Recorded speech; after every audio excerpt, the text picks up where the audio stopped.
m'appelle Marcel Hibert, je suis professeur émérite à la faculté de pharmacie à Strasbourg et je suis chimiste, un chimiste un peu particulier, chimiste du vivant.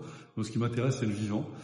Et en tant que chimiste, bien, j'essaye de faire des molécules outils pour essayer de comprendre le vivant au niveau fondamental, mécanistique. Et à côté de ça, il y a aussi des applications, donc j'essaie de concevoir des molécules qui deviendront des médicaments. D'accord. Et tu vas traiter de quel sujet? Alors j'ai travaillé sur beaucoup de choses, l'anxiété, la dépression, la schizophrénie, mais actuellement je travaille sur l'amour. Je me demande quels sont les mécanismes moléculaires de l'amour, qu'est-ce qu'un chimiste peut en dire, et ça m'a amené à travailler sur l'autisme. Donc on a découvert des molécules aujourd'hui qui restaurent l'interaction sociale pour les autistes, mais qui fonctionnent également sur la douleur neuropathique et sur le sevrage à l'alcool. Ça, c'est un premier projet. Et je travaille sur un deuxième projet qui est une maladie rare, une maladie du sang. Et là aussi, on a des molécules qui commencent à marcher pas trop mal. D'accord, merci beaucoup. Pourquoi c'est important pour toi de croiser les savoirs et les domaines? Alors c'est essentiel parce que souvent la créativité est là à l'interface.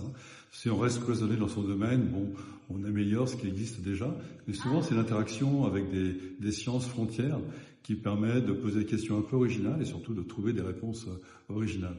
Donc c'est comme ça qu'on avance à l'interface entre chimie, biologie, pharmacologie, clinique, voilà. D'accord. Est-ce que tu aurais une anecdote ou un fait marquant à ce sujet? Alors très très ancien, peut-être ce qui était à l'origine de ma vocation, c'est un chercheur qui s'appelait le professeur Descoings, et c'est quelqu'un qui s'intéressait aux phéromones, aux hormones sexuelles chez les insectes. Il avait fait il y a bien longtemps déjà une conférence absolument extraordinaire où il montrait comment ils avaient réussi à extraire la phéromone des bombyx, des papillons, qui sont des parasites, et comment ils avaient réussi à trouver quelle était la molécule active simplement en scotchant un mâle à la sortie d'un appareil. Dès que le mâle s'est mis à vibrer, c'est que la molécule, la phéromone femelle était en train de passer sous son nez, et c'est comme ça que cette molécule a été identifiée.